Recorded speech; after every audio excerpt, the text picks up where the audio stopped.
So matapos nga po ang historic win na ginawa ng ating pambato na si Mel Fajardo sa naging laban nito sa Argentina kalaban si Tobias Reyes, kung saan ginulat ng Pinoy lahat mga boss nang tinapos niya ang laban sa loob lamang na mahigit 2 minuto. Pero kahit masaya tayo sa panalo ni Fajardo mga boss, marami naman sa mga Pinoy boxing fans ang merong reklamo sa bakbakan na tila gusto pa yata dayain si Fajardo sa laban nito kay Reyes, lalo na mga idol. Ang senaryo nung niluwan ni Reyes ang kanyang mouthpiece matapos ito bumagsak, talagang sinadya daw nito mga idol na iluwa ang kanyang mouthpiece para makasunog ng oras at masurvive ang round. Makikita kasi natin mga boss na merong lumapit na tao kay Tobias Reyes. Ano mo inuutusan nito na iluwa ang kanyang mouthpiece? At kita naman natin mga idol na mahabang segundo talaga ang nasunog nito. Pero buti na lang mga idol, aim for the kill na si Fajardo. Pinulbos talaga nito ng tuluyan sa Reyes hanggang matapos ang bakbakan. Talagang ibang usapan na kasi mga idol kapag nakarating na sa round 2 ang laban, baka madali pa sa ballpen itong si Fajardo.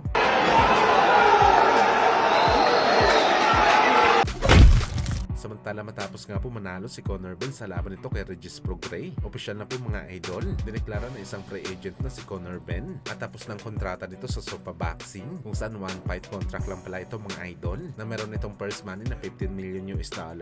Well, nakachamba talaga si Conor Ben dito mga boss. Isang laban lang 15 million ang bayad, halos 4 na doble ito mga idol sa kinikita ni Haney at Shakur. At ngayon mga boss, open na makipag-negosasyon si Conor Ben sa laban nito kay Ryan Garcia. Nung una mga idol, ayaw ni De La Hoya ibangga si Ryan Garcia kay Conor Ben, pero matapos makita ang performance ni Conor Ben kalaban nitong si Prograis, na kung tutusin mga idol, father time na ito, payag na si De La Hoya na ibangga si Ryan sa Breton. Well, isang style make fights naman ang laban, pero sa galawan ngayon ni Conor Ben, talaga may paglalagyan ang Breton kay Bagito. Walang problema sa husay sa bakbakan si Conor Ben. Sobrang bigat talaga ito sa 147 pounds. Hindi na ito pang welterweight mga boss. Dapat 160 na ang division ni Conor Ben.